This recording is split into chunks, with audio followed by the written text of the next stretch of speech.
importante when you go a long trip. Who has a lot to offer yun. And sure kung legal mo na siya legal. But I think it's legal tingali ka. Mga road trips, kinsa imuhong ganahan ko yugod. Kung sa ilan ng isagol, ano yan? Kaya.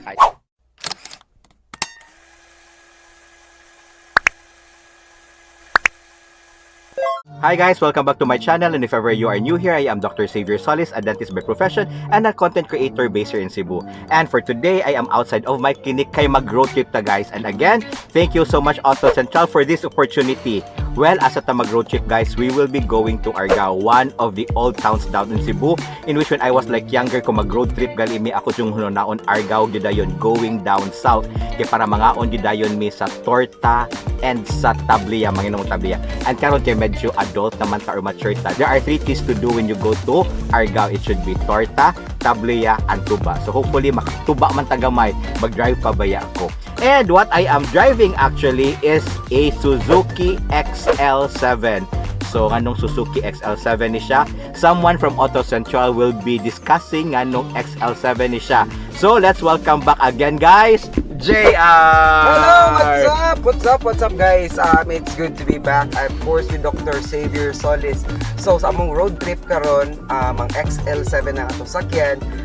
Why it's XL7? Sige, pangutanan ni Dr. Xavier ganina because this is one of Suzuki's biggest car, because this is a 7-seater crossover SUV. So because Suzuki is known for key cars or compact cars, so this one is the lightest but the biggest vehicle Suzuki has created. So pinakabongga na so far. So this is good for a big family and nagkatulog friends, hilig mo biyahe.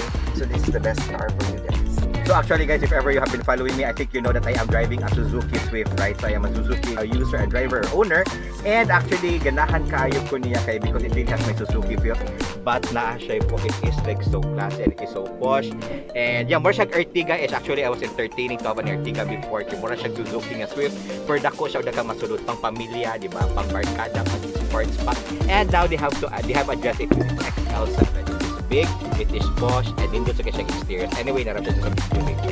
Okay, so that's it guys, mag-road trip na going to Argao, and we will try to know also, because this is the first road trip going to the south after the pandemic, so we will try to see if ever there are some changes in our road trip right now going to the south. And then again guys, why we are doing road trip and why I am saying this also, because right now we have to travel if ever we are ready, of course, and we have to travel also to support local. So in other words, an na to unsay makagian na to as magpadot nga to sa Argao. Okay, so ali tuyog ta. As we are doing our road trip, nakalimot kong sulti ganina, and it is like a reminder also for everyone that every time mag-road trip ta or even long or short road trip, always remember to check everything first. So naato mga safety road tips. So number 1 on sa galit to JR. Number 1, check your brakes. Yes, of course guys, dapat i-check na to ang brake. Then after brake, kung sila pa na itong i-check. Check your fuel. Yes, of course. Kaya mo kita siya, kung wala kay fuel, di ka ka-road trip. So in other words, make it sure nga enough ang fuel nga nasa imong sakyanan. Next, check your spare tire. yes, kanagid siya. I have an experience, a bad experience nga making sure nga imong spare tire functional or sa tawag sakto imong spare tire. Kaya nakasuway ko akong spare tire. Wala sa hangin. May hangin. So yeah, oy, nihayag na ganito okay. Wow, okay. Amazing, Lord, diba? kukunin niyo baka medyo. Next is ang dapat i-check mo ang imong makina. Yep, of course. So, yeah, i-check ang makina, pero ako, I'm quite lazy actually, to be honest guys. Like, I am into cars in a way, pero dili kayo ko kibaw mo check kung unsay maayong kasakyanan or unsay proper ways ana. So mo nang pasalamat na kay naay service center. So ana mo na kalimot na lang pa-service na lang sa inyong sakyanan in a proper regular time or in proper distance or sa time niya. Yes. And yes, JR, nasa pagalit sunod. Ang pinaka-importante, do not drive when you are tired. Yes, of course. And answer phone calls to. Sorry, di nanawag. So, okay, so yeah, always remember alive, alert, at enthusiastic ka while mag-drive. So focus on the road. Exactly. Dili magduka-duka. And if ever long drive siya mo nang always better nga nakay-kuyog para nakay-kastorya para di ka magduka. Dili magduka para safety tang tanan. So muna to ang 5 ka importante when you go a long trip or road trip nga. Yes. And if ever na pa may more tips nga dapat timan, and if ever we do a road trip, please do comment down below ha. While I'm driving, I am so sorry what you ko nagtanaw sa camera because focus on the road. And you guys, if you have noticed, focus on the background. Kesa akong background karon, I think is the upcoming third bridge of the Cebu Cordova. So hopefully sa sunod, I'll be driving with Auto Central mga kinataan na nga bridge. Soon. Soon. We're here in South Road Project, no part court. Parang part pa siya sa Talisay. So, I have a question for you. Sige, game. Sige. Ni-cross ba niya siya sa imuhang mind nga kanang mahimong kang tawagan automotive vlogger? Wow. Dadyo connection ang Talisay to automotive vlogger, no? Yeah, kay Actually, wala yun cross ako ang mind to be a automotive vlogger. Pero for me, probably I can vlog as what I'm doing right now. Probably I can vlog about cars as I will be doing road trips or taking people to some food destinations or travel destinations para maka-add to sila driving a good and comfortable car probably, which is affordable also and nice. So tangali ako ang sulod as being an automotive vlogger. Like bringing people to food destinations to satisfy their cravings. yeah, very good. And in line to cravings, no? So, cravings sa magiging itong istoryahan. So, unsa may imuhang gi-crave karon Wow. Si Statas Talisay lechon. Joke lang. Since padong taog Argao, of course, nagkuna-una nagyuday ko sa torta sa Argao. And since padong taog South, I think ato siya dapat tagian. Going to the South or driving to the South is not complete if ever di ka mukaon og chicharon. So I think mukaagi ko tingalita para mga chicharon sa car.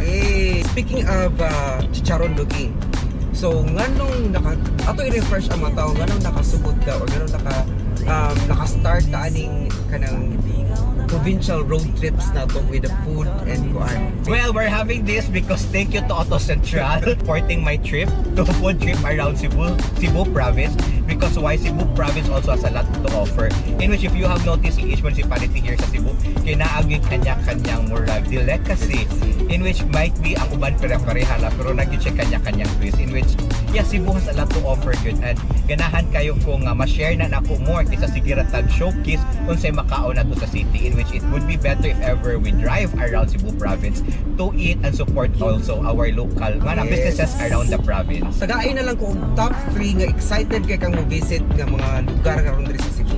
Wow. Top 3 na. Top 3. Number 1 of course because we're heading to Argao. Ang torta sa Argao mo gina siya ang number 1. Of course. And number 2 mo na totong gibuhat last time. So di ba bias data sa tong ko ano. Number 2 ang Balamban Liempo, of course. Yeah. And number 3 probably pwede ta totong gidiretso ang kanang bibingka o budbud sa Asturias. Wow. Yes, kana mo na top 3 na kung gusto. Sunod. But actually there are more na ganahan sa kung magdanaw kay lami ang kasahos or kasahos sa Danao. Sa ko sa Kanang mura siya sa mga kasahos kay murag mo na siya kanang beef beef tapa. Beef tapa. O pero actually murag nasa na sila roast, kanang roast horse nga tapa, kabayo mo nang kasahos. I'm not sure though. Pero in which hindi ko sure kung legal mo na siya ginigal. But I think it's legal tingali kay murag nagkamog na baligyan sa Danao. Tinapanan sa Danao also. And of course going up north kalimot diba dagan na kay ko Masi also o Biluan. Speaking of Masi Doki, Yes.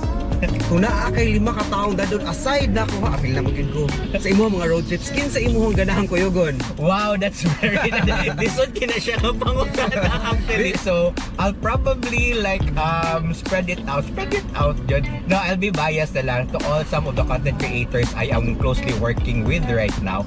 So, number 1, first yun na kung on top of my mind, wala siya bias, I love you so much. I would be taking Isa please or Isa Perez. Why? Because Isa has a lot probably na road trip daghan kina siya og ma-share pod kay Isa vlogs about Bayhana. She talks about empowerment, empowering women. So nindot sa maminaw niya probably na road trip and hinging Isa. Number 2 would be another girl, gihapon girl power, would be Dr. Christine Fernandez, of course. Yes, Christine. Why? Because Christine has a lot to share, also has a lot to talk. So if you have noticed na akong gipangdan, ano kay sige ra story. Grabe ka witty. Para dili sa ako sige istorya o kapira kaayo. Number 3 would be kumusugot siya si David, because David Wild X, if ever 13C support his music di ay bago biya siya nag-launch siya gidiyap do his gidiyap challenge also. Yeah, because then again he talks a lot, daghan ki siyang ikastorya. So kana siya. Then Number 4. So sige ako number 4 galibog na ko. Bias kay ko na na. Of course, I'll be taking the Mark Monta para na si Quilaki sa akong lineup. Hey. The Mark Monta because well, he's the guy behind Face Cebu. So he knows Cebu a little bit more, and of course, being a pioneer blogger here in Cebu also, the person behind Cebu Blogger Society, he has a lot to share about like tips probably in blogging or what is to be shared actually in social media because everyone wants to do or to be part already of the social media world or being content creation. So I think si Mark Monta ang akong kuyugol sunod. And number 5, si Sensor Yatag Mark Monta or like kana mga karaan banggiitan. Next would be Carlo Olano of Calami, Cebu. Of course, syempre si Carlo gyud kay alangan siya mas maka if ever I am a foodie, he is a foodie more. Mas naguna si Carlo. Yasat ka na nasa sa timba. So, Carlo of Calami, Cebu because I think he has more tips to share about foods around Cebu. Yon. And I love more. Actually, gana ako mag-top 10 pero may bias pero 5 na lang. O yung uban ka na, di naman masusasakyan na sa sunod sakyan na nasa tagas. Love you all. So, since nanata sa car, it's a must ng mga onditaog chicharon. And I am so happy actually here sa car kay ilan ang decentralize ang namaligya o chicharon. Here sa car like yeah, of course mandatory good mga kitag chicharon in which yes, they are mas lamig good ang original kaysa sa spicy. Kanya na unod. And of course, aside sa kaning chicharon, dapat mo try sa gyud silahang banana chips. It is mandatory. Nga feel good ako ng banana chips ang gigamit ng mantika ba kaysa chicharon kay lami ra sad siya. And of course, yes, bukarilyo murag mo My childhood favorite. same here also. So murag kompleto gyud if ever na ani ang tulo when you visit Car. And karon they are pushing a new delicacy maoni ang piniato nga medyo mahal siya. So for this, usually karon dako no ang chicharon nag-range around 700 per kilo in which di mahal gamay. I think di mahal mata ng baboy. Ang kaning bukarilyo you can buy this at 3 for 50 pesos. In the same way ang kaning banana chips 3 for 50 pesos also. Kani siya medyo mahal siya kay 3 for 100 pero nahangyo na mo at 4 for 100. So at least kay ba mo na may idea kung pila ni sila. Ulit taog chicharon. That's it. Ang ganda ng fresh siya. If ari ka sa South, dapat mapit yung kag chicharon sa car. May tali kang puso o suka. Pilihan ninyo ang stall nga wa kayo halin. Yeah. Man akong tip. Okay, I think yeah, medyo di kasi nakalami compared sa uban pero ako helping them yun muna siya ako. It's helping them para mahalinan sila. And yeah, kanang dili ka effort inigin niya sa pulan. But yeah. But di naman yung gapong ka. Kung sa ilang isagol ano yun? Kay pare sa chicharon. Puso. Puso no, murag pwede sa pangsudaan gid guys. Puso na suka. But asa to mag-lunch okay? And for that, mga tutag argaw, para mga atat tinutang na ito sa tukaon ang chicharon. Yay! Go!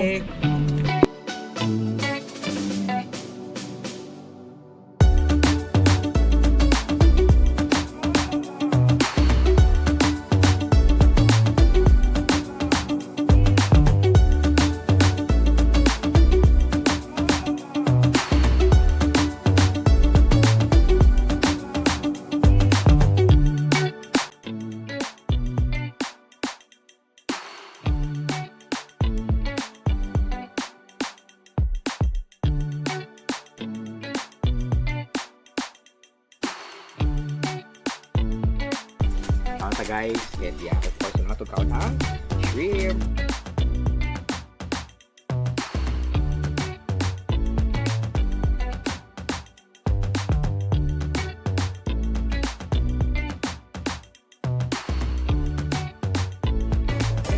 For that, mga rin torta guys, na native yun yan sa Argao. Paitira siya, palit muna na yung sa may talot.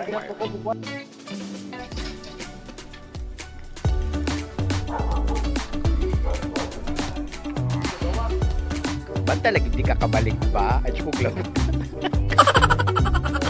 Bantay lagi di ka balik.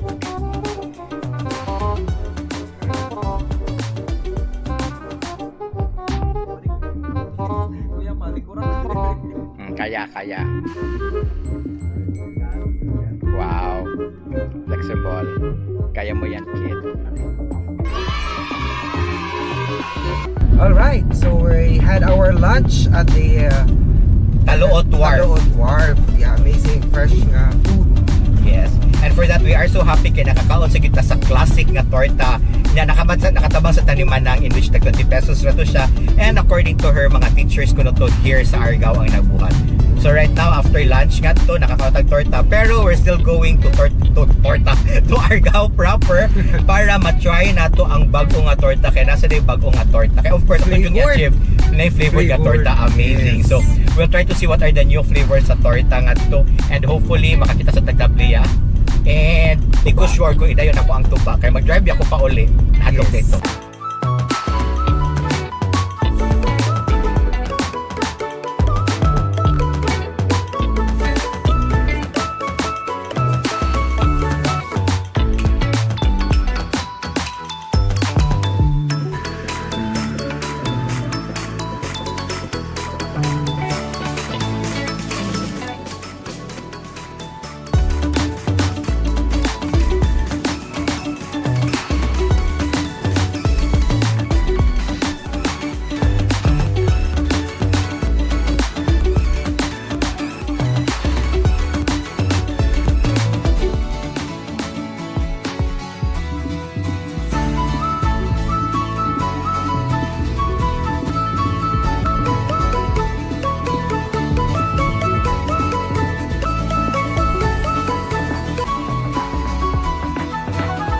As we have mentioned, kung manitaw Argao, kinahanglan mo achieve ta sa 3T. Number 1 would be torta, number 2 would be ang tablia, in which na-achieve na nato ang ikatulong kahit tuba. And unfortunately, nangita yun may asa may makainom og tuba, wala din na siya sa dili din siya dali makitan after all, na siya sa liblib na lugar, nganin na siya sa mga bukid-bukid. And so for that, nganit sa OJs na sila aning kaya, that's like bahalina. So this is like tuba gihapon, it's a coconut wine, but it is not processed, it's not a tuba good. And yes, ganahan ako i-try, or ako niya nang i-try guys, pero di lang na to i-try ngayon. Natangin na lang kung kanus because dili pwede mo inom guys. Okay? So it's been really a long day and thank you so much for joining me and JR sa pag-ato na mo sa Argao. Sige, try ko na mag-achieve ang torta tablia o punta ang tuba pero wala man. Pero sige lang, next time mo bisita kita ang Argao to try their tuba. And hopefully nalingaw mo sa pagkuyog na mo sa Argao. Hopefully nainganyo man mo to travel local also and support local. Again, if ever you are ready and when you travel even around Cebu, always remember to protect yourselves in the same way you have to protect others also. And again, thank you so much Auto Central for making this possible, and thank you also for making me drive Suzuki XL7. Actually, it's really amazing. Adin nga Suzuki driver jud ko or owner, and happy jud kay ko to experience the Suzuki feel good sa kaning Suzuki XL7. Then again guys, I think I've mentioned this in my previous vlog. This will be a series of vlogs together with Auto Central. So if ever you want me, JR, and the whole of the Auto Central to visit you and experience something in your municipality, please do comment down below. Kay happy jud kay ko nga bisitahon ka o gi-experience kung unsa man ang naa sa inyong municipality. Of course, mulabaw na kung naay kaon yun. But then again guys, always remember to eat in proper proportions and to brush your teeth after eating. And lastly, to follow me in all my social media accounts, and let us continue to stay safe, stay healthy, and just keep smiling.